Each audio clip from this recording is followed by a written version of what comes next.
വിവാദ പരാമർശത്തിൽ ശശി തരൂരിനെതിരെ കേരള ഘടകത്തിന്റെ പടയൊരുക്കം. നടപടി ആവശ്യപ്പെട്ട AICC നേതൃത്വത്തോട് പരാതിയുമായി കൂടുതൽ നേതാക്കൾ. തെരഞ്ഞെടുപ്പ് അടുത്തിരിക്കെയുള്ള തരൂരിന്റെ CPM പ്രശംസ കോൺഗ്രസിന് തിരിച്ചടിയാകുമെന്നാണ് വിലയിരുത്തൽ.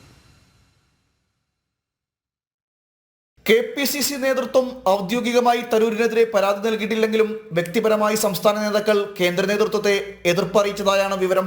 വിവാദ പരാമർശത്തിൽ തരൂർ ഉറച്ചു നിൽക്കുക കൂടി ചെയ്തതോടെ നടപടി വേണം എന്ന് തന്നെയാണ് ഒട്ടുമിക്ക നേതാക്കളും അഭിപ്രായപ്പെടുന്നത്.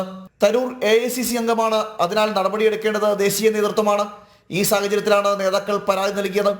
തദ്ദേശ സ്വയംഭരണ തെരഞ്ഞെടുപ്പും നിയമസഭാ തെരഞ്ഞെടുപ്പും അടുത്തു നിൽക്കെ തരൂരിന്റെ പരാമർശം ദൂരവ്യാപക പ്രത്യാഘാതങ്ങൾ ഉണ്ടാക്കും എന്ന് തന്നെയാണ് നേതാക്കൾ വിലയിരുത്തുന്നത്. നേരത്തെയും പലതവണ തരൂരിന്റെ ഭാഗത്തു നിന്ന് ഇത്തരത്തിൽ വിവാദ പരാമർശങ്ങൾ ഉണ്ടായിട്ടുണ്ട്. അതിനാൽ താക്കീത് വേണമെന്ന ഉറച്ച നിലപാടാണ് കേരളത്തിലെ നേതാക്കൾ സ്വീകരിക്കുന്നത്. ജനം, തിരുവനന്തപുരം.